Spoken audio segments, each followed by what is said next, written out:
Shalom les frères, shalom les sœurs. J'espère que vous allez bien.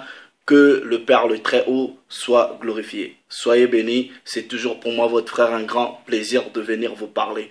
Donc je rends d'abord toute la gloire au Père, au Créateur de toutes choses, au Mashiach, au Christ. Je dis un double honneur. Les salutations fraternelles à mes frères, à mes sœurs, à ceux qui aiment véritablement la parole du Père par la personne du Mashiach. Voilà. Arrêtez de lire la Bible. Voilà, arrêtez de lire la Bible, les frères. Arrêtez de lire la Bible. Arrêtez de lire la Bible. Je sais que plusieurs personnes vont lire le titre. Ils vont dire, hey, c'est fini. Oh, lui aussi, le frère, il délire. Oh, lui aussi. Non, c'est pas question de lui aussi. Celui qui repent sans avoir écouté, ça tire la folie. Je vais vous expliquer pourquoi vous devrez arrêter de lire la Bible. Moi, ça fait longtemps que j'ai arrêté. Pourtant, je viens vous parler de la Bible. Mais longtemps, j'ai arrêté de lire. Très longtemps. Non. Oh. Jean 3,11, nous disons ce que nous savons et nous rendons témoignage de ce que nous avons vu. J'ai des gens avec qui je parle, fois qu'ils me disent « Ah ouais, moi j'ai lu la Bible 3 fois ». Quand ils disent 3 fois, c'est-à-dire 3 fois aller-retour, ils commencent du premier chapitre de la Genèse, ils finissent jusqu'à Apocalypse. Ils l'ont lu 3 fois. Et beaucoup parmi nous, nous sommes nés. Dès le premier jour, on vous met dans le berceau. Il y a une Bible à côté, qui est souvent ouverte. Hein? Comme ça. La plupart, au chevet de votre lit, là, il y a toujours une Bible ouverte. Et généralement, cette Bible qui est ouverte là, c'est généralement au niveau du livre des psaumes. Donc, ce qui fait que avant de dormir, on est dans ces psaumes, on lit un peu le psaume 23, un peu le psaume 91, puis on dort. Les amis, calculez votre âge et calculez depuis combien d'années vous ne faites que lire la Bible. Vous lisez la Bible. Mais non. Calculez vos années de lecture simple de la Bible. Mesurez-les à votre compréhension de la Bible. Vous allez trouver quelle balance. Oui, des amis. Vous les appelez. Ouais, allô, ça va, tu vas bien? Oui, surtout mes soeurs, hein, les amis, filles, tout ça là. Parce que moi, j'aime bien parler avec mes soeurs. Ouais, ça va? Oui, ça va mon frère, tu vas bien? Ça va? La famille, ça va? Ah, tu fais quoi là? Non, je suis là, je suis en train de lire la Bible. Ah, tu lis la Bible? Tu lis quoi dans la Bible? Oh non, je suis là en train de lire, j'étais dans les psaumes. Ah mais quel psaume? Ah non, j'étais là au psaume 52. Ah ok, psaume 52. Eh ben, tu peux m'expliquer le psaume 52? Ah, Allegra, pardon. Arrête, ah non, non, non, arrête. Non, non, non. Voilà, après on vous embrouille. On passe à autre conversation. Mais ce sont les mêmes personnes qui, des années, vous disent qu'ils lisent la Bible. Mais non. Vous voyez, aujourd'hui, on a des masters, on a des doctorats, on a des licences. Parce que on est parti pas lire on est parti apprendre, on est parti étudier. Il y a une différence entre deux personnes, deux élèves, un qui étudie et un qui fait que lire. Or, pour faire l'étude, il faut avoir les manuels, il faut avoir le matériel qui te permet de faire tes études. Mais pourquoi vous pensez qu'avec la Bible c'est différent? Mais c'est un livre d'histoire. Vous pensez sérieusement, en ouvrant de temps en temps un petit chapitre, vous lisez une histoire, le lendemain vous passez à autre chose, vous allez comprendre la Bible? Mais il y a une chronologie. Combien sont capables aujourd'hui d'expliquer les différentes déportations? Combien aujourd'hui sont capables d'expliquer la scission du royaume de Yasharala?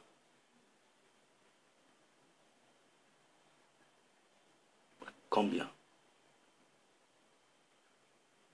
Combien même sont aujourd'hui capables de vous citer les 10 commandements comme ça, sans lire? Combien? Vous fermez les yeux, vous les répétez, les 10 commandements. Combien sont capables? Mais vous dites, vous lisez. Combien de temps vous passez à l'étude? Or, une étude se fait, il faut avoir le matériel. Est-ce que vous comprenez? Vous pensez, parce que cette Bible-là a des compartiments. Je ne peux pas avoir la même approche quand je touche un texte qui est dans le registre de la loi qu'un texte qui est dans un registre prophétique, ou un texte qui est dans un registre poétique, ou un texte qui est dans un registre musical, ou un texte qui est une lettre. Voilà. Vous devrez maîtriser ces choses-là.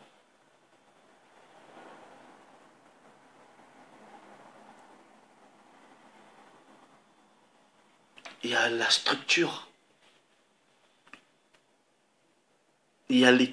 C'est-à-dire, vous devrez avoir les moyens pour vous permettre de faire votre étude. Maintenant, vous lisez aujourd'hui des Bibles en français, en espagnol, en anglais, tout ça. Vous pensez que ces écrits-là que nous lisons aujourd'hui, qui ont été traduits, les mots qui sont traduits là-bas sont reproduits de façon fidèle à la langue de base? Non. Vous lisez des mots qui sont traduits dans les langues. Mais est-ce que ces mots-là ont la même signification quand vous partez dans les langues reculées? Comment vous rassurez de ça?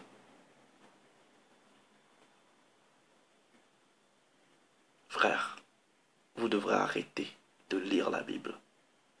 Ce que vous devrez faire, vous devrez vous mettre à l'étudier. C'est différent. Étudier, il y a combien de lois? Étudier, déjà c'est quoi la loi? Vous lisez loi à gauche, loi à droite, loi à gauche, loi à droite. Il y a combien de lois? Les lois sont reparties dans combien de domaines? Il y a des prophètes. Tel prophète parle de quoi? Il y a les chansons, les poésies.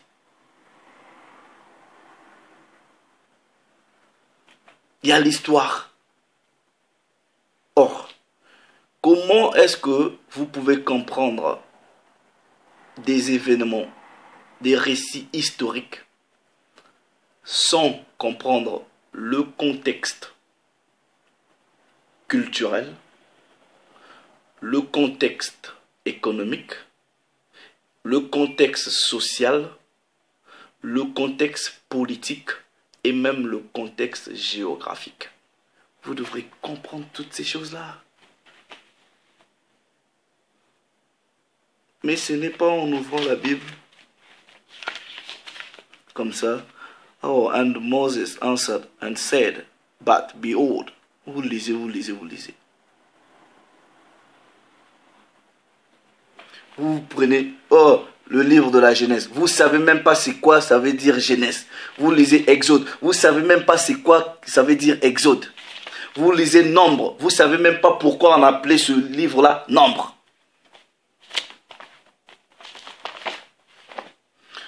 Vous lisez les noms, pourquoi on a 1 Samuel, 2 Samuel. Pourquoi c'est un roi? Ça veut dire quoi? Pourquoi on appelle un livre 1 Samuel, 2 Samuel? Ça veut dire quoi? Qui a écrit quoi? Vous devrez comprendre ces choses-là.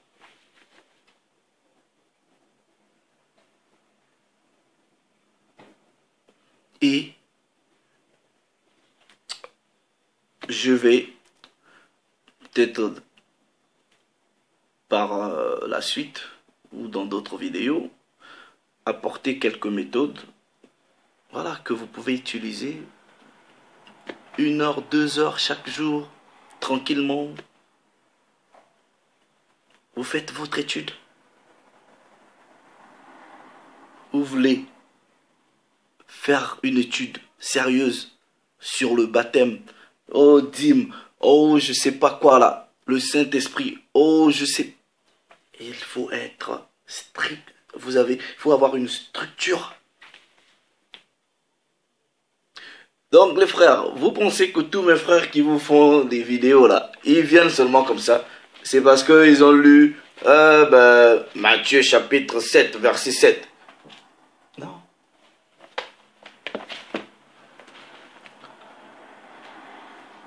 Quand nous vous faisons des vidéos et que vous appréciez,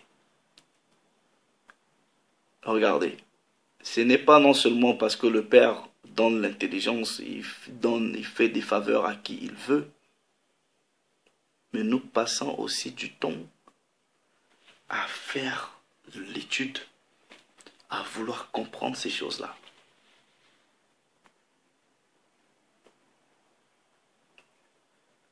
Et vous devrez toujours mettre un temps pour la prière, un temps pour l'étude.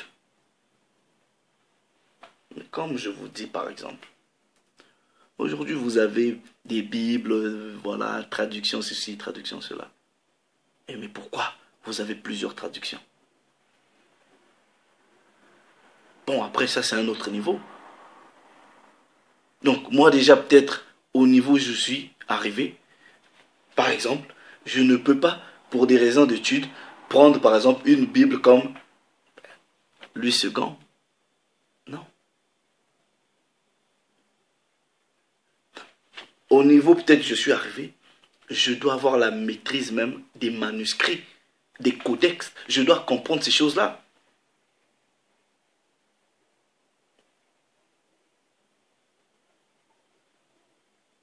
Oh frère, explique-moi ceci. Frère, explique. Oui, on veut bien vous expliquer. Mais combien d'efforts faites-vous de vous-même à se dire non, je dois commencer à étudier ces choses-là? Vous avez une structure comme ça, une Bible qui est structurée de livre en livre. Qui a agencé ces choses-là comme ça? Ça vous perturbe pas? Vous questionnez pas ça?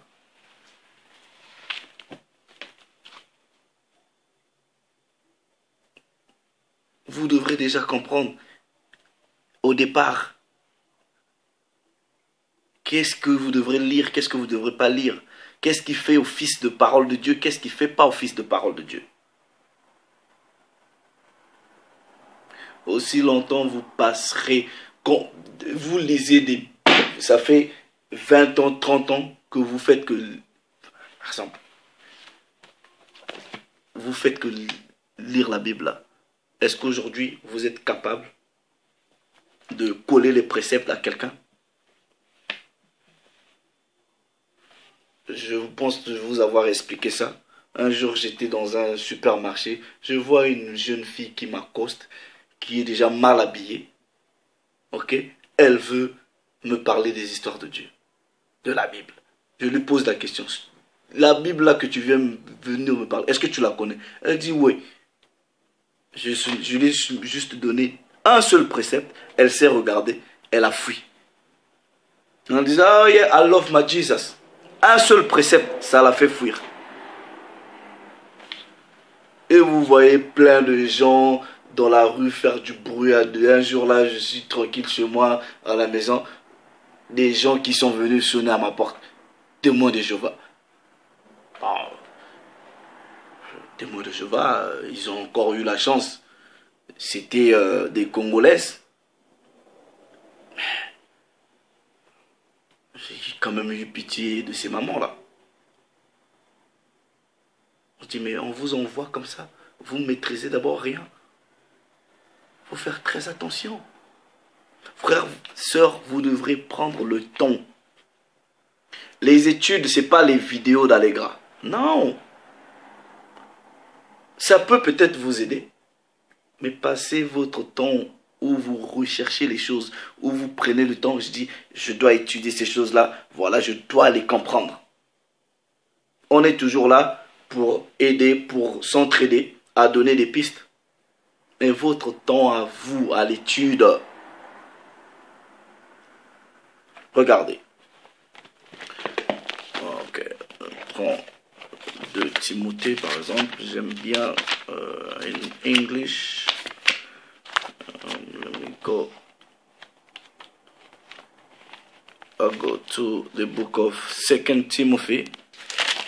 Ok. 2 Timothée chapitre 2, du verset 15.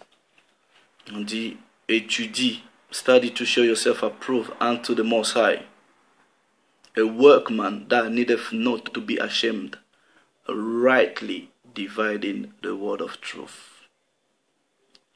Et Paul dit à Timothée, étudie, afin de te présenter éprouvé. Frère, passez du temps. Passez du temps à l'étude.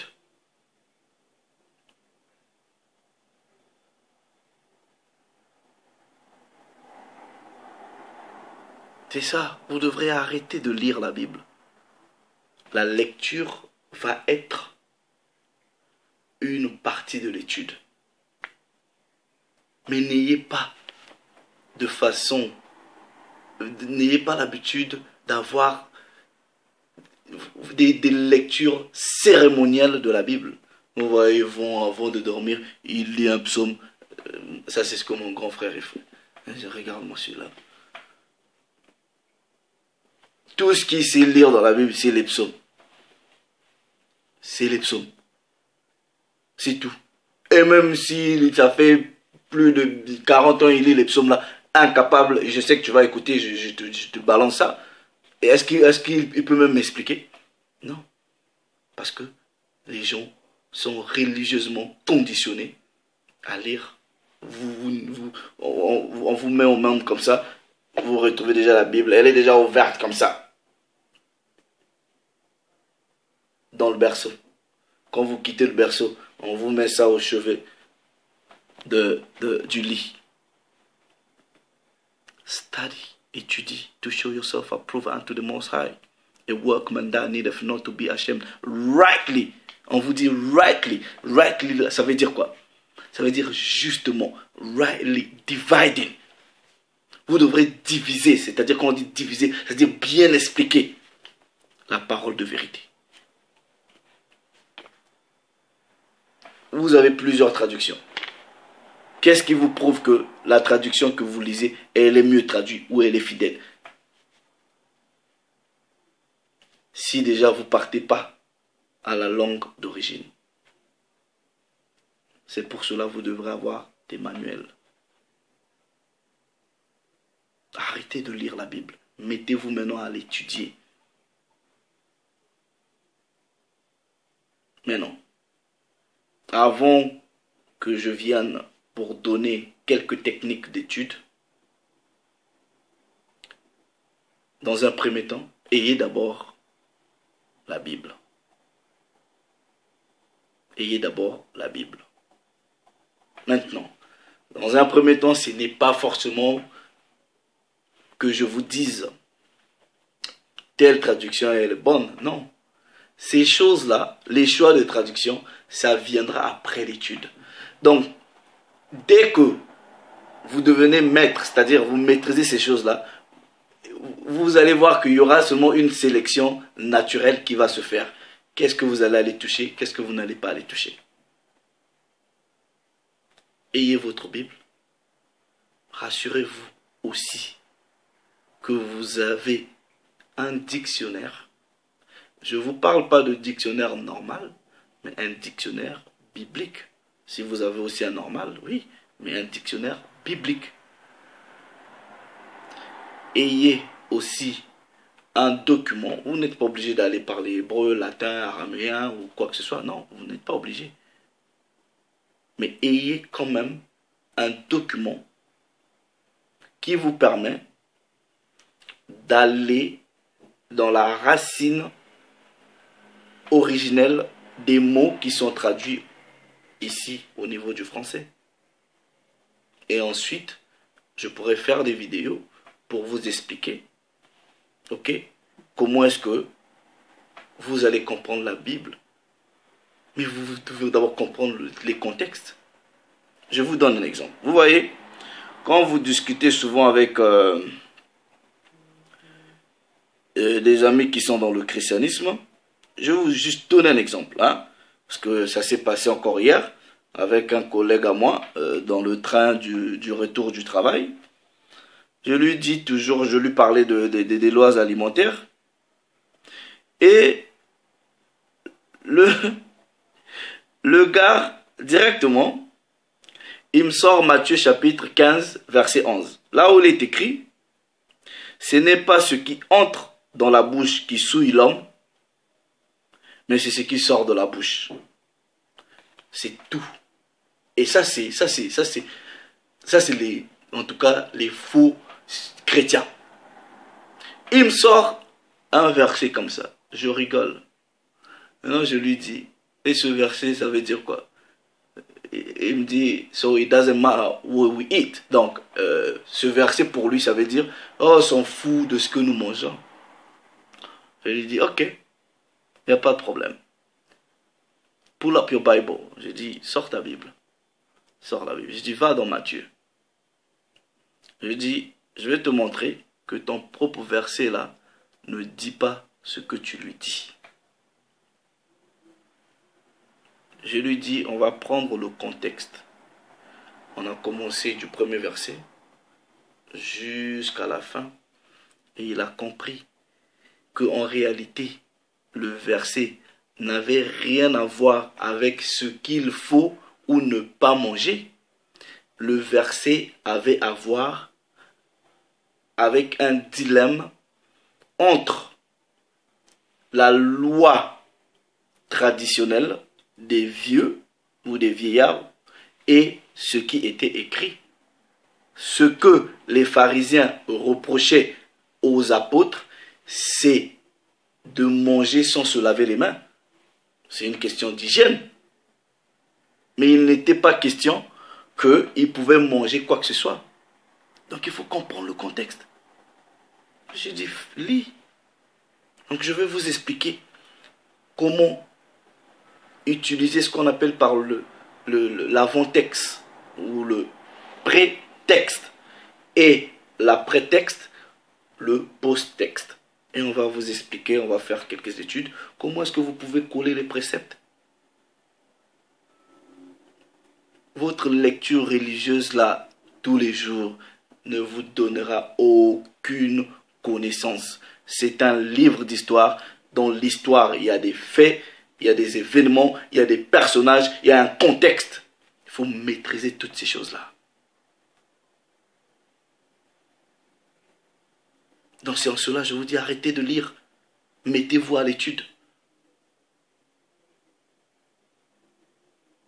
Donc, on reviendra pour partager des techniques, tout ça là, simple, voilà, simple, simple. 2 heures, 3 heures par jour, même 1 heure, c'est assez. Dans le train, des choses comme ça, voilà. Je suis en train de parler purement dans la dimension de l'étude. Bon, il y a des gens qui n'aiment pas étudier, hein. Il y a des gens qui n'aiment pas étudier. Et moi, ça me fait 2 fois de la peine. Par exemple, partager avec des frères, des sœurs, la personne dit, ah, mais ce truc-là, je lis ça depuis. Ah, je comprends pas. Non, mais c'est parce que tu t'es jamais dédié à prendre le temps, à essayer d'étudier ces choses-là. Il n'y a rien de magique. Oui, certaines personnes ont une certaine grâce, mais ce n'est pas la magie. Ce n'est pas la magie. Mettez-vous, voilà, donnez-vous du temps. C'est tout.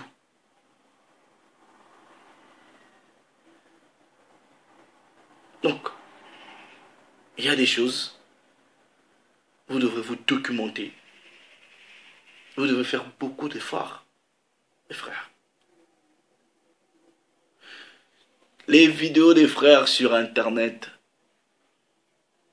ne doivent pas être un gage de connaissance pour vous, comme j'ai toujours dit. Ma connaissance à moi n'est que information pour vous. Elle devient connaissance pour vous quand vous-même vous partez étudier et rechercher dessus. C'est tout. Donc, ce que nous faisons, c'est juste vous aider, vous donner des pistes, mais c'est aussi vous-même, à vous-même aussi, de faire le reste. Sinon, vous serez conditionné à attendre que tel frère fasse une vidéo. Non. Non. Prenez le temps vous-même, sérieusement. Commencez à étudier, Les frères, nous sommes disponibles. Moi, je vous dis là, vous venez avec, je vous ai toujours dit, vous venez avec quelque chose que je ne comprends pas. Je dis, attends, je vais appeler un frère. Si je sais que tel frère peut-être maîtrise tel, je l'appelle. Ou je vous dis, attendez, moi-même, je vais étudier. On n'a aucune prétention, et je le dis, je le répète. Moi, personnellement, j'ai aucune prétention. Je ne connais pas tout. J'étudie. Voilà. Ceux qui ont la prétention de tout savoir, ben voilà, vous voyez les bêtises qu'on vient vous raconter. Donc, frères, sœurs, donnez-vous le temps. Et dernièrement, là, j'ai mes petits qui sont venus. Ah ouais, on veut apprendre. Je dis, vous voulez apprendre? Ok, il n'y a pas de problème. Les gens qui veulent apprendre, je dis, ok. J'essaie de parler un peu pour juger le niveau, tout ça là. Bon, après, je comprends le niveau. Je leur dis, ok, avant d'abord qu'on continue, je vous donne un petit exercice. Voilà. Leur donner seulement un petit exercice. Mais c'était compliqué. On dirait que vous leur avez donné un fardeau. Et au fond de moi, je me suis dit, mais... Donc ces gens-là, ils pensent qu'Allegra, il est là, Dieu lui download, je ne sais pas comment, télécharge la Bible dans la tête, comme ça, par magie. Il dort, on lui télécharge. Et vous voulez que ce soit facile comme ça? Ah non. Ah non. Moi, même mes voisins déjà, ils me connaissent. Hein. Deux fois là, je passe... Des fois, je les vois, mais tellement que je suis concentré. Des fois, je suis là, j'ai ma Bible. Des fois, donc, les voisins, des fois, je passe. Après, ils me disent, ah, mais le matin, je dis, ah, mon ami comprend seulement. Dans le train, là, je suis là. Mon sac, là, pour partir, il est lourd. Il y a plein de documents dedans. Donc le petit temps que j'ai, je le consacre à apprendre, à apprendre. Faites pareil, frère. Donc, plus... Excusez-moi. Je disais à un frère, il est maçon. Je dis, ça fait combien de temps tu es maçon? Il me dit 2 ans. Je dis, en 2 ans de maçonnerie, tu as changé de niveau? Il me dit, oui, oui, oui, je suis, je sais pas qui, peut-être maître de chantier ou un truc comme ça. En 2 ans. Je dis, pourquoi tu as changé de niveau? Il me dit, mais oui, c'est parce que je pratique tous les jours. Je dis exactement la même chose. Si en 2 ans, tu as changé de niveau dans la maçonnerie, et tu penses qu'en t'appliquant à l'étude biblique pendant 2 ans, ton niveau il va rester le même? Non. Vous restez au même niveau parce que vous faites qu'une lecture religieuse. Vous venez, l'Éternel est mon berger, je ne manquerai de rien. L'Éternel est mon berger, je ne manquerai de rien. Le lendemain matin, ah merci Seigneur. Ok, bon, avant de commencer la journée, on va lire un peu un psaume. C'est tout ce que vous faites. Et comme ça, vous pensez, attendez, non. Les amis, respectez votre foi, respectez-vous. Voilà, c'est tout. C'est ce que je voulais vous partager. Que le Père vous bénisse. Maintenant, je ferai d'autres vidéos de temps en temps, comme le Père le voudra, en vous donnant quelques petites techniques comme ça, voilà, toutes simples. Comment vous allez coller les préceptes, comment vous allez aligner la doctrine aussi simple, c'est pas de la magie. Et je pense que plusieurs des frères ont fait des vidéos, tout, oui, mais il faut aussi que nous arrivons à montrer aux frères et sœurs les méthodes qui vont les permettre aussi de faire des études. Ok? Donc je vous dis un grand shalom, que le Père soit glorifié. Salut les amis.